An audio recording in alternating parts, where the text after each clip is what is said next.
Now then, guys, it's Phil, it's All Leeds TV, and I'm back with another player ratings, and we have one of the most entertaining games of all time to discuss. And thankfully, I've got someone who was there to tell us exactly how exciting it really was. I'm joined again by the one and only Chris Tolkien. How are you tonight, Chris? How you doing? Yeah, good. It's been a busy day back and forth from the game. Good atmosphere, but yeah, I'm not sure about the performance. Yeah, I know. Obviously, Scotty, who does all the titles and all the clever stuff behind the scenes at All Leeds TV, bless him. He's titled this video "An Ugly Point," and that is pretty much what I'd sum it up as. We both, I think, just before coming on air separately, without actually telling each other we're going to do so, watched the Sky Sports highlights of the game last night. It's a 3-minute video, and you won't see a single Leeds United shot in there. You'll see a few Crystal Palace shots, very few really good saves from Meslier. There's very little to talk about. So I get the feeling this one could actually be quite quick. If you've logged in tonight expecting a 90-minute show, you may be disappointed and you may be able to go and watch the rest of the Real Madrid-Man City game quite soon. So stick with us. Obviously, get your comments in and let us know what you thought of the game itself, and let us know what you thought of the individual performances we go through. But Chris, obviously, you were there, mate. Obviously, I know the atmosphere was brilliant. It sounded great on TV, not just the Palace fans and their stupid drums, but our fans, obviously. I've seen a few things on Twitter already from the Palace fans saying best support we've seen at Selhurst Park this season from away fans. And, you could hear them all game, but did you enjoy the actual game? I know you will have sung for 90 minutes and tried to make it as fun as possible in that away end, but what was on the pitch did you enjoy watching? Yeah, I mean, in the stands, you'd think we were 2-0 up in a cup final. It really was sort of a party atmosphere. The crowd, I guess we're all watching something completely different to everyone else, because it wasn't that insane on the pitch. And I mean, I don't know if you've seen the stand, but we're right up at the back, and the scaffolding right across the top of the stand. So we have to duck to see the other side of the pitch. So you probably had a better view at home. But on the pitch, there really wasn't that much to cheer about. There were no clear chances, no moments where I think, that was close, nearly scored. Yeah. You just asked me before we came live. You were like, the best chance I can remember was Rafinha's just after half time or just before half time. And I was like, yeah, no idea. Can't remember it. I don't remember anything good from that. Yeah, that was just after half time. I think it was a half chance. He was kind of driving in from the right of the box, and that was about as good as it got, really. I think the highlights made it look like Palace were a bit more on top of us than I remember. Anyway, I know they had the better of the chances, but I didn't feel like we were completely up against it. It was just at the end they had quite a few chances. But what was it like from what you saw? I'll be honest, from the first half, I kind of felt like it was quite evenly matched, fairly well balanced, and without either side really creating proper clear-cut chances. There was a couple where they had balls over the top. There was one with, obviously, Mateta inside the first couple of minutes, which... and then Gallagher played the same ball a few minutes later, and it was just in between that channel between Cooper and Dallas. That happened a couple of times. But no, I didn't think we really gave them too many clear-cut chances in the first half. And then for me, I think when it got to just before half-time and it was clear on the stream that we were watching, as might not have been in the stadium, that Robin Koch was getting told his instructions to come on, we thought that change might actually get made before half-time. And it was quite clear that it was probably going to be Klich that came off. And at the time, I think most people looked at that change and went, it's a bit defensive. And the commentators were saying, if you're Jesse Marsh, the relegation battle, these results, blah, blah, blah, would you not go for it? The change for me at half-time and the subsequent changes after as well just kind of sucked the life out of the game a little bit. And second half, I felt like we came out and had very little to offer, and that is reflected in what you see on the highlights. We created so little. And to be honest, I don't think there was any proper standout world-class saves from Meslier. I think there was a couple of good ones that obviously kept the score at 0-0, but not really anything exciting. And I don't think either side could really walk away saying they deserved to win clearly. But if one side probably deserved anything, it might have been Palace. But as Gail's already thrown in, like, it was a battling performance from Leeds, and we probably fought our way to a hard-earned point. And, you know, we were saying on the big match preview, will that point be enough come the end of the season? Fingers crossed it will. But yeah, Gail, you may well be the only one who enjoyed the game. But yeah, I think everyone can say the effort is clearly there. It doesn't look like the players aren't trying, does it, Chris? No, and I didn't come away unhappy either. I mean, I wanted the win. I expected the win. But it's a point on the board, and yeah, there were no massive mistakes from anyone. It was just a fairly dull game. Some good performances from. Yeah. I thought Melia was decent. Cooper was good. Hayling was good in patches, but yeah, going forward we had absolutely nothing, and I guess we had nothing on the bench even to offer. I know we all like Joffin and Greenwood. They're both decent strikers, but before the game we could all name the starting lineup, and we could all name the 3 subs that if they were going to make a sub, they're the only 3 subs who could have come on and made a difference. And it's two teenagers and a centre back playing in midfield. I know he can play midfield, so it's not a ridiculous place to put him, but that really shows how bare the squad is at the moment. And maybe to get a point, the quality that Palace had on and some of the subs they were able to make. Overall, it's not that bad, is it really? I know we want a better performance, but look, we've already said performance-wise, I don't expect to be 10 out of 10. I don't expect to watch the game and even be excited, to be honest, between now and the end of the season. I expect to watch it, hope for results, and not give a shit. So, like, when we come to big match preview on Friday night for Man City, I'm going to be able to sit here and say, like, you look at our last 5 games and the run of form, we've actually matched Man City in the last 5 games. But do I feel like we've matched Man City in the last 5? No, I don't. No. I feel very worried. I know the first comment we flashed up was Alison and Marty saying they're worried for Saturday. I think you can take form out of Saturday. It's Man City. Part of me wants to say, well, it was Man City last year. We beat them with 10 men and all this, but I'm going there on Saturday expecting to be dicked 5-0 and as a general, try and neutralise myself from it and go, well, at least I get to see Kevin De Bruyne in the flesh. That'll be nice. No, we'll get into the player ratings then. Obviously, the game, really hard to actually pluck anything out and say anything interesting about, but we'll go into the individual performances and we'll start with Ilham Meslier. I'm going to be an absolute cop-out because there's only 2 of us and it's my show. So I'm going to let you tell me your rating first on every player, Chris, and then I'm going to come in after and give you mine. And I might just sort of gauge the temperature from yours before I go all in, because I must admit, as you know, I do my ratings where everyone starts on 6 and they get 0.5 up if they do something good, 0.5 down if they do something bad.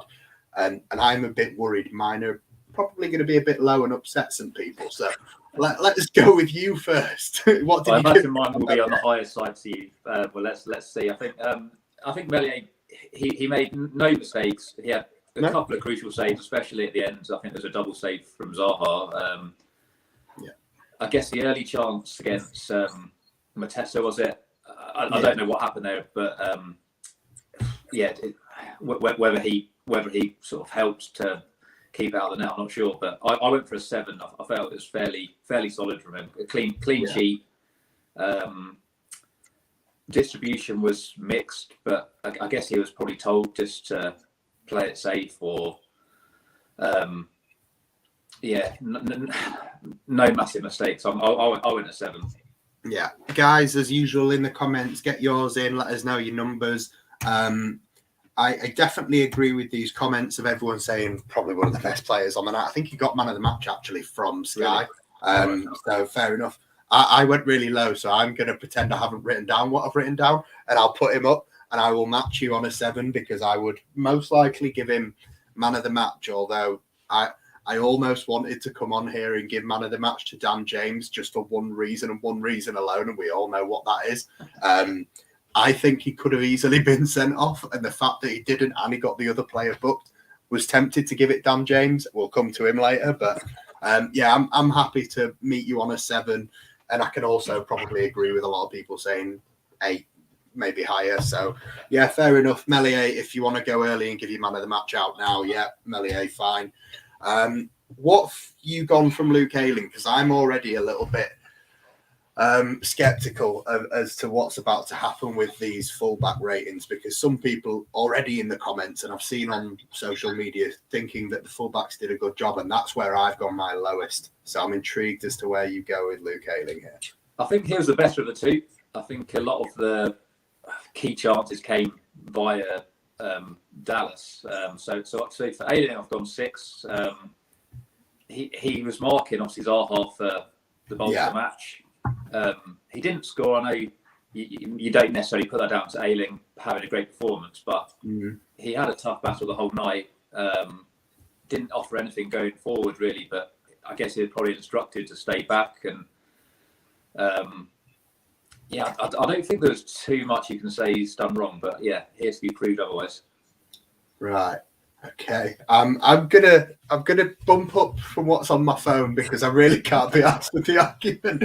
I'm really surprised to see a 9 in there from Gale, but 8's again still a bit surprised. 7, seeing as we gave Meslier a 7, defo can't go anywhere near a 7.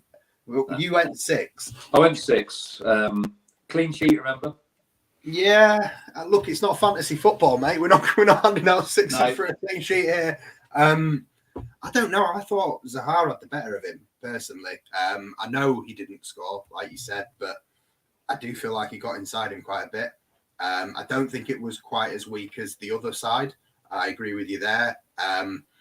I will go 5.5, but I will be honest, that is higher than what I had written down. During the game, I did find him really frustrating. And the thing that bothers me when it comes to Luke Hayling in particular under this new style is I feel like it doesn't play to his strengths at all. No.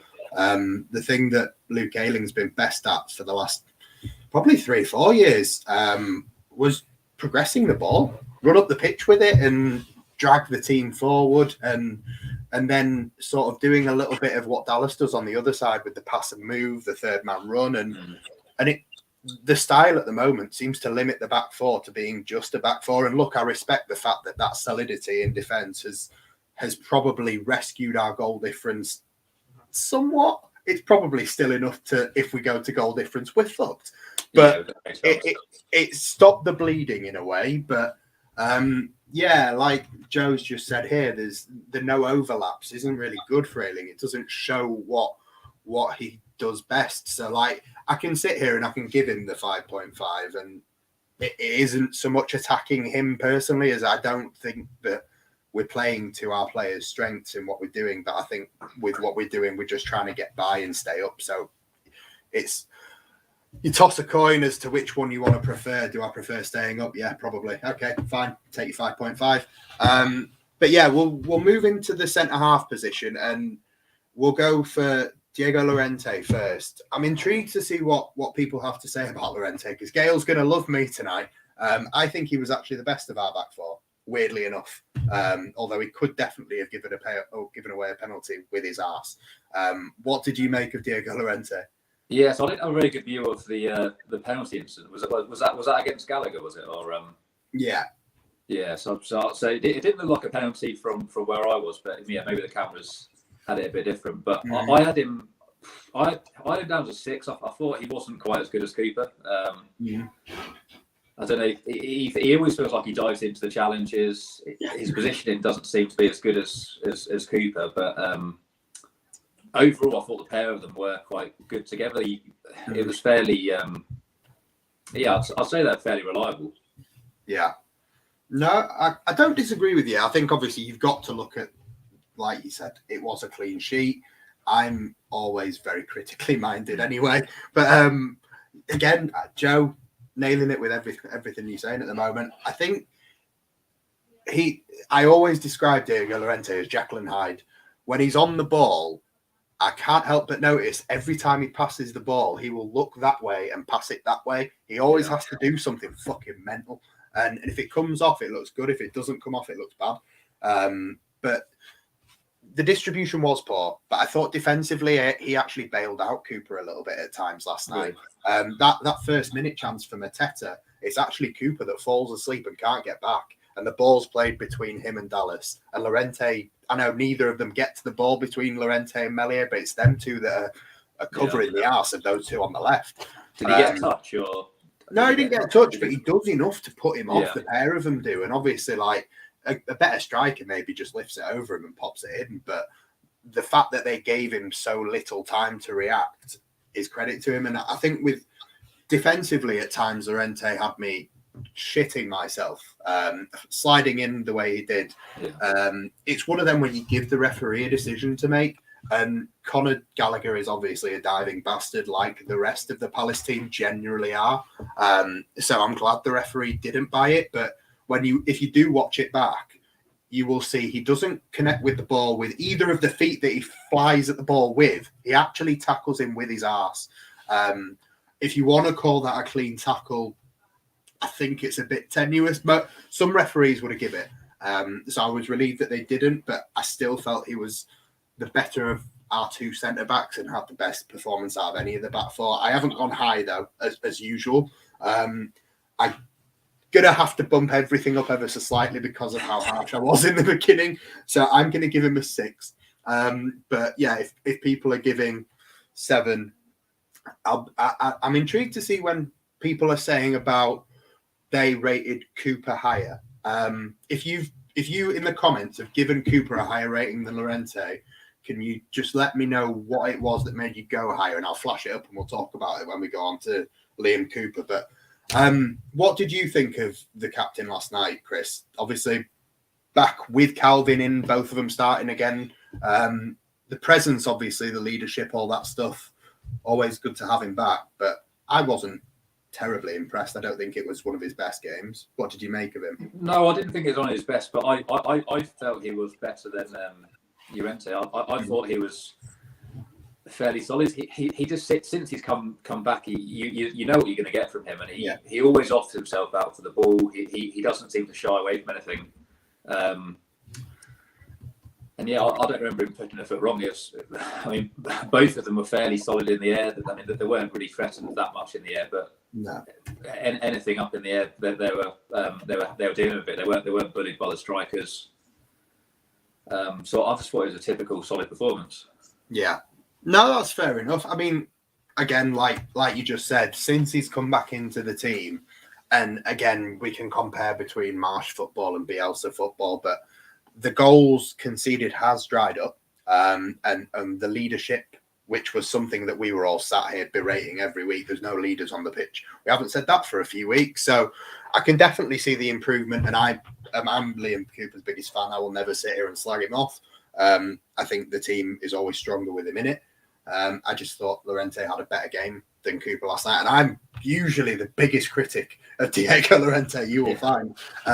So it was a big step for me to say it, but I ended up going 5.5 for Cooper. I didn't think it was his strongest performance, but again, some of the stuff that, as Joe was just saying there, he was at the game same as you. The bits that maybe translate different on a TV stream to what they translate as in the stadium, perhaps I would have felt differently if I was there, but that's the way I went with what I was seeing there. One I'm really intrigued by, because I'll be honest, Stuart Dallas is where we're going next, and that was my lowest last night. I actually thought it wasn't a good performance again, and you can say the same excuses as I said for Hayling, in that it doesn't play to his strengths and the system's not great for him, and to be honest, the centre-backs in general, all the defence could probably have higher marks if we're not playing a system where it feels like we just hoof the ball aimlessly upfield for Dan James to chase. And obviously people are always putting stuff in the comments about distribution for every individual being Paul, Lorente, Hayling, Cooper, blah, blah, blah, although I think Cooper's usually on the more solid side.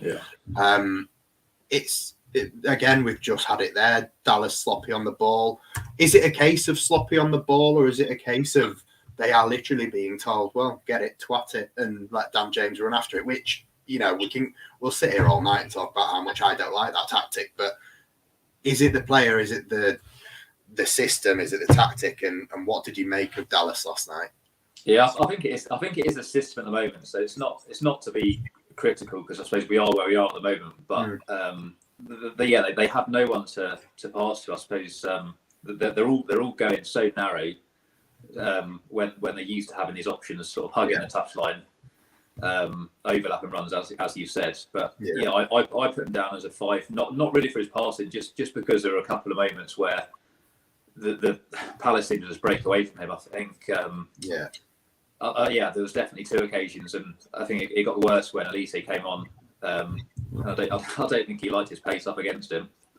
No, and then obviously you talk about whoever was against him at any given point. But you got Michael 𝐃𝐿𝐼𝐍𝐶 coming off the bench, who I rave about. I love Michael 𝐃𝐿𝐼𝐍𝐶. A dad said to me the other night, you can like him after this game. Yeah. I just thought he was tortured by whoever was up against him all night. It didn't seem to be a one-on-one battle thing. It was just, it wasn't a night for Stuart Dallas. And I'm feeling encouraged by the fact that the ratings are so low. So I don't feel anywhere near as bad. I must admit, I will bump it up just because I bumped up the other one. So I'm going to give him a 5. But obviously, as you can tell, I have given him lower when I was watching it there and then. This is a question we will definitely come on to, and one that mostly people tend to agree on it, but we'll save Robin Koch for the subs bit, but maybe the position comes into play on that one. So if you want to talk about that, get more comments in and we'll come back to it. But I think John has made a good point here.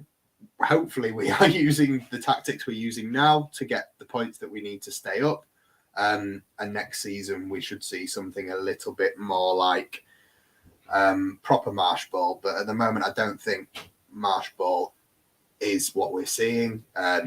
It's just the obvious thing that he's done is make us defend. We don't look as susceptible from set pieces. We don't end up conceding 3, 4, 5 goals every game.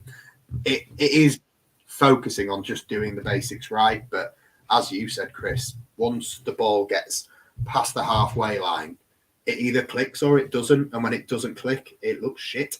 And when it does click, I mean, at times against Watford, not really the most entertaining game in the world either, but you can see that we are going to create plenty of chances. We are going to create chances where we'll actually score goals.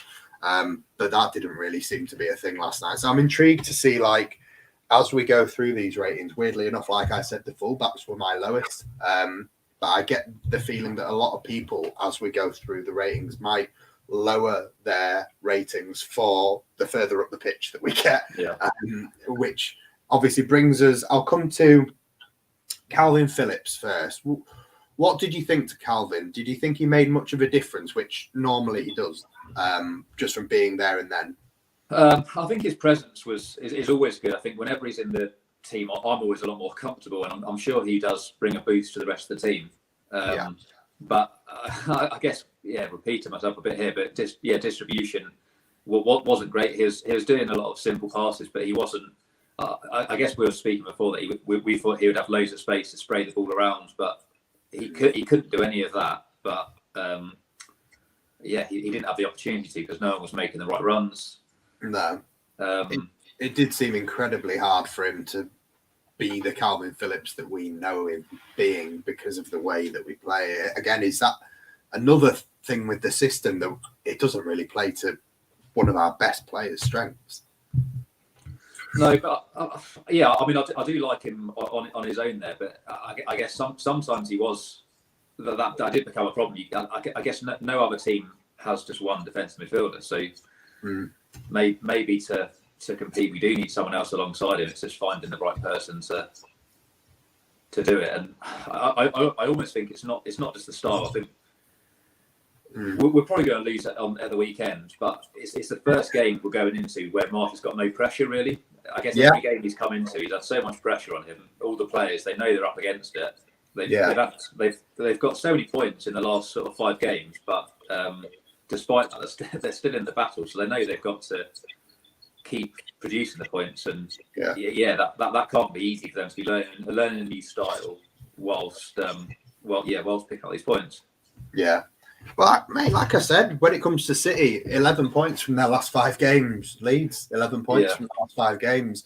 Jesse Marshall tell you, it doesn't matter how you get them, just get the fucking points. So, fair play is what it is. I must admit, Carolyn Phillips, and I'm going to do the same with everybody. I am going to bump him up. I've given him a 6, which means it was obviously slightly lower on what I wrote last night. But to be honest, the reason I think it's quite easy to say I could give him a 6 is because the justification is the same.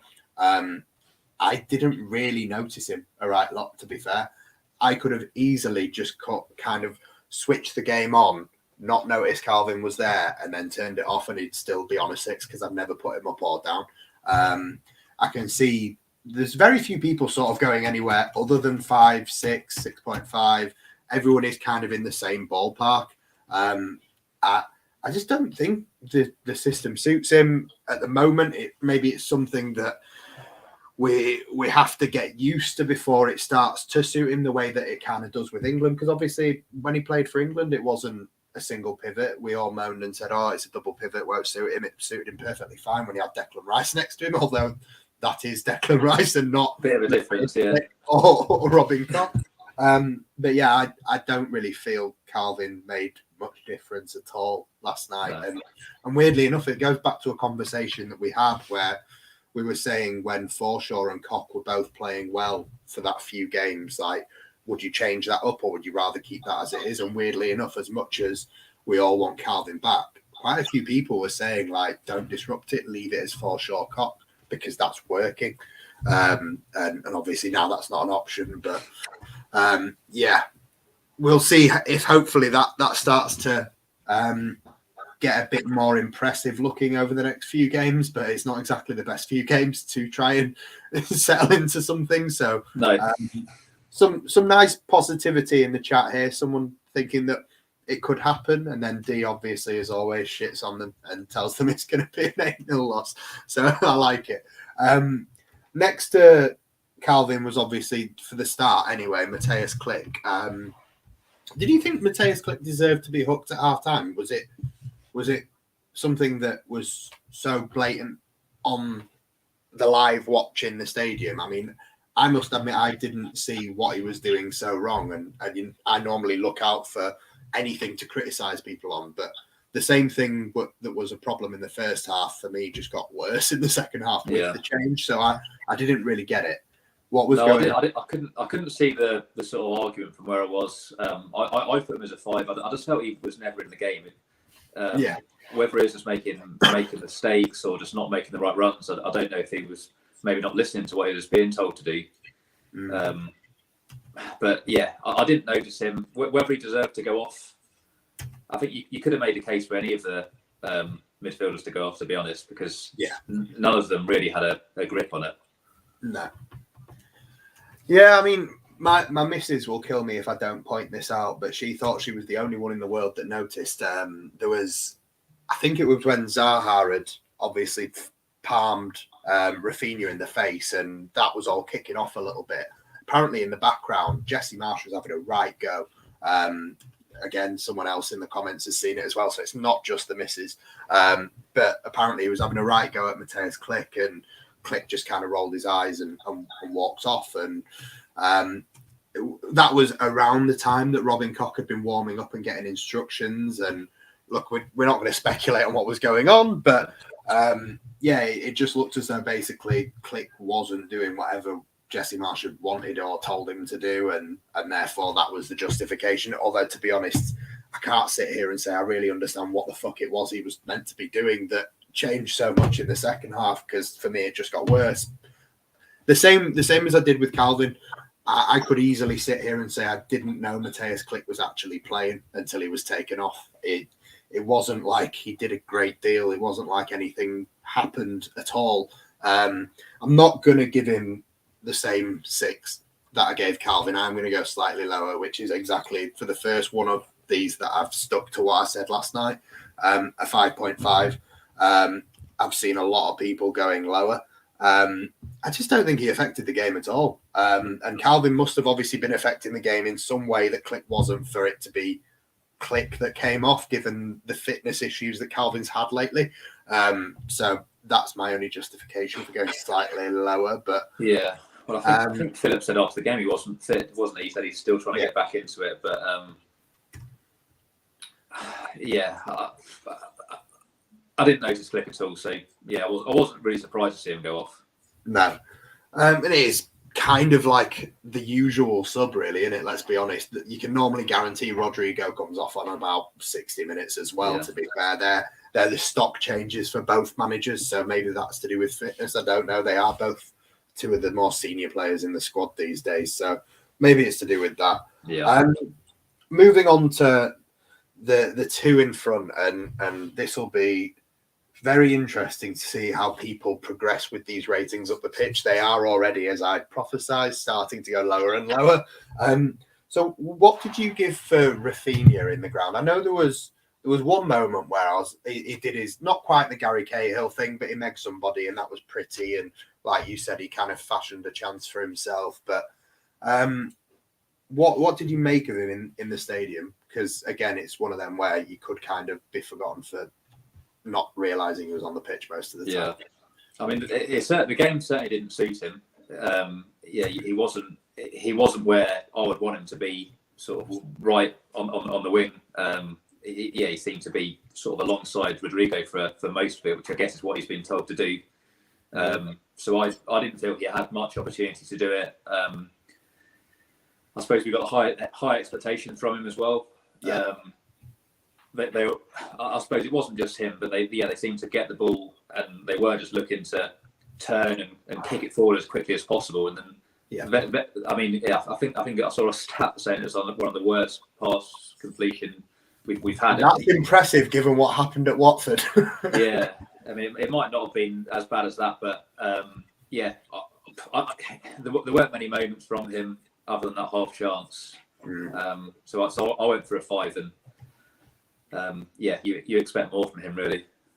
Yeah, I mean, I'm right there with you, mate. I went 5, and to be honest, it is one of them where when the front four get the ball, I've got to the point where if the back four have the ball, basically Dan James will make a run and they'll try to twat it long for him. And if any of the front four have the ball and they're not doing the whole running in behind thing, they usually just pass it to Rodrigo and hope Rodrigo will do the Pablo Hernandez thing and make something.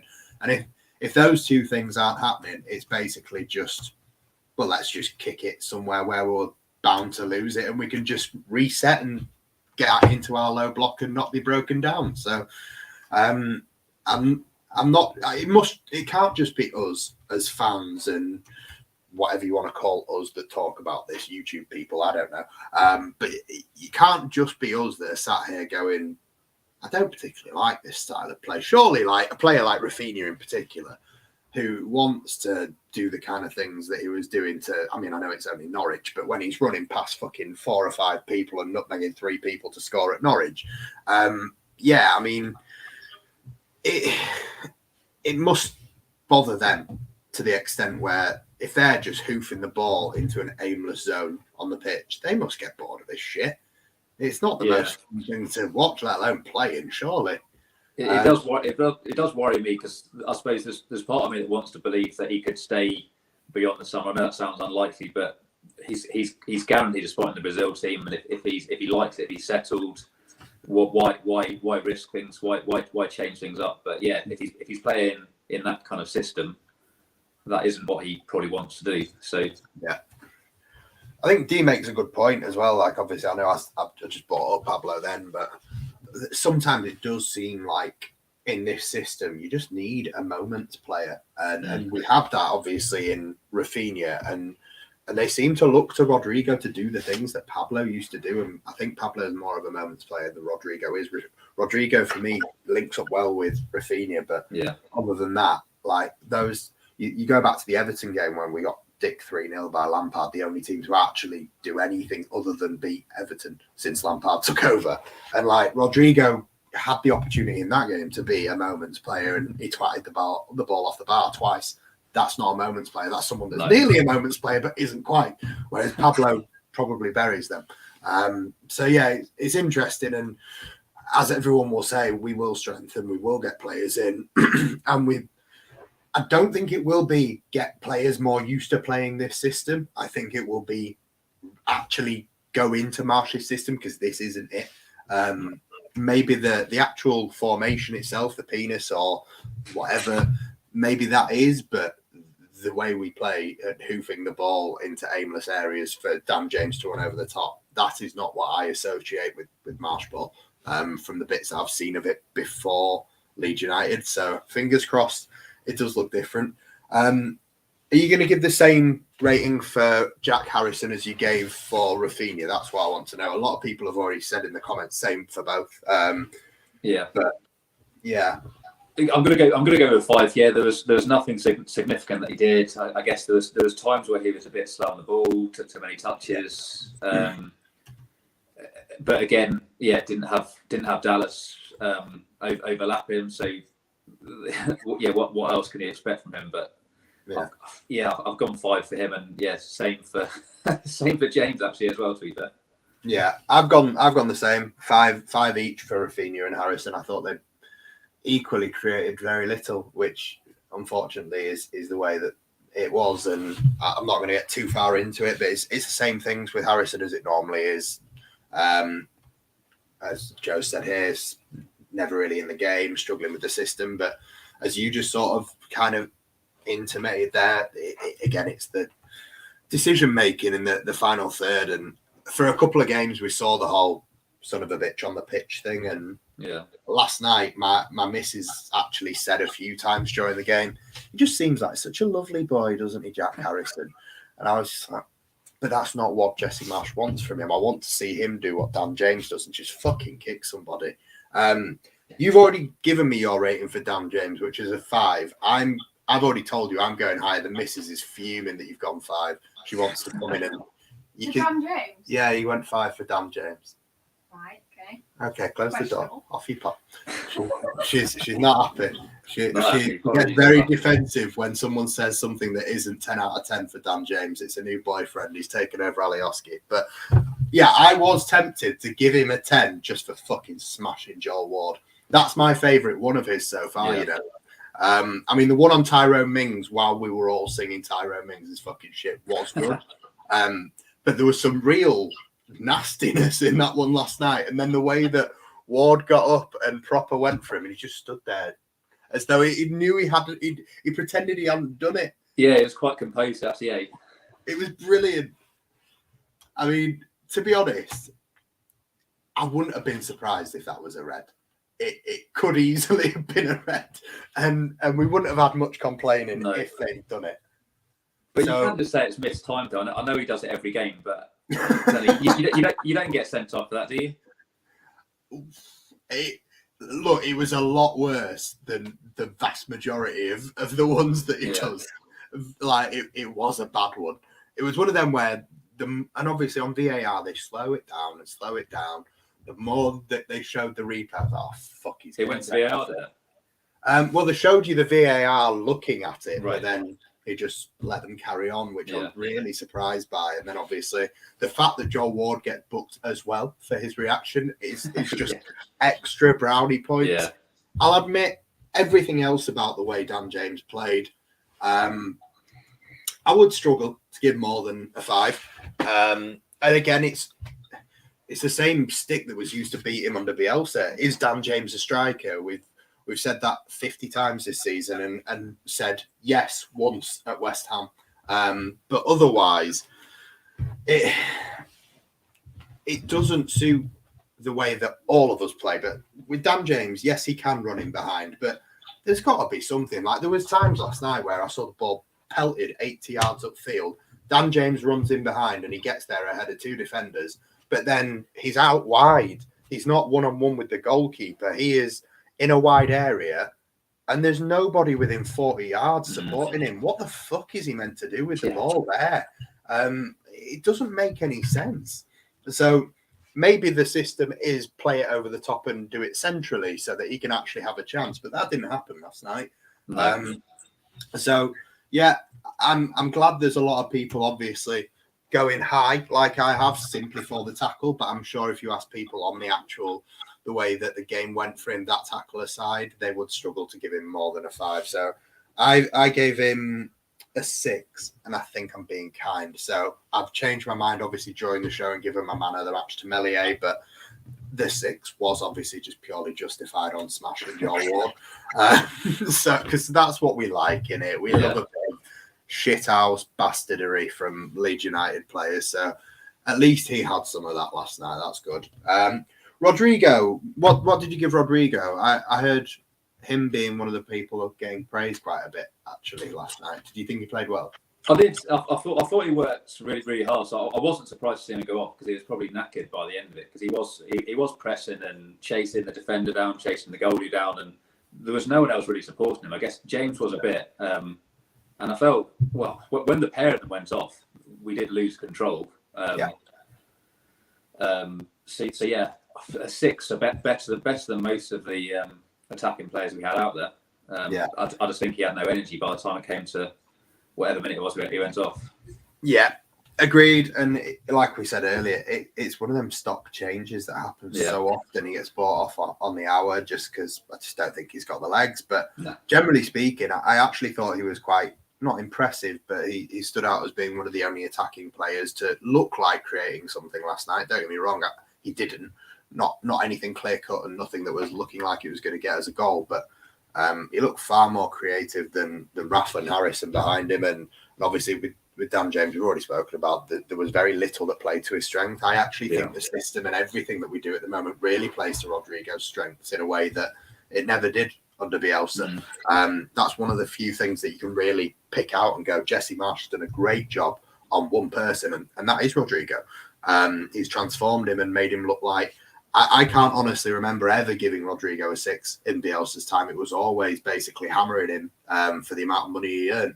And maybe that's me being shit at my job. But I think when he was man marking, I suppose under Bielsa, I suppose he can never do that. He always left gaping holes in the middle. So I suppose we don't have that anymore. Yeah, because everyone's in the middle. He is a bit of a luxury player, and I've always said the whole way through, physicality is about the same as a piece of chocolate in the microwave. Like, he bounces off people that aren't really, he shouldn't be bouncing off. He's not a great tackler, but if you take away the things that he's not good at and you actually just get him to focus on the things that he is good at in getting us up the pitch and linking things up, the way he interacts with Rafinha usually is something that's a big strength of ours. So it didn't really work last night. Like, nothing going forward worked, but I thought out of the attacking 4, he was the best one. So I gave him a 6, just like you. The substitutions then, we've already kind of intimated with what we've said. We don't think any of them actually worked or made anything better. No. If anything, they seem to weaken us. But the first one, and we'll go in order. So Robin Koch came on at half-time for Matthias Glick. And taking the decision aside, how did you feel Robin Koch himself did when he came on? So I thought better than the other two, to be honest. Right. I guess he wasn't brought on to be, maybe he was brought to be a game changer, but I guess I just thought he was brought on to make it a bit more solid, and he was getting stuck in. I didn't go any higher than a 6, but I didn't feel he had a bad game. Right. Are you different to that? Yeah, it's another one where I might have to revisit and not say what I was originally going to say, but I originally had him on exactly the same as I had Stuart Dallas. I thought he was the worst player on the pitch. Really? Well, he didn't even play the full game. I'll bump it up to a 5 for the sake of I did the same for Dallas. But yeah, I thought when he came on, he just did everything wrong pretty much every time he touched the ball. And going back to the conversation that was brought up earlier with that comment, I still think Robin Koch at centre-back, at right centre-back, I would rather start him there than Lorente, because I don't trust Lorente. I think he's a bit of a liability. But at CDM, it's nice to know that we've got players that can play in different positions, and there has been times where it has worked. And obviously, the only time, to be honest, I'd say, other than last night, that it hasn't worked was Man United on the opening game of the season. Generally speaking, he looked okay there, especially since Marsh took over. But last night, for me, look, I don't think Klipp was doing much right. I don't think he was doing much wrong. Like I said, I didn't really notice he was on the pitch at all.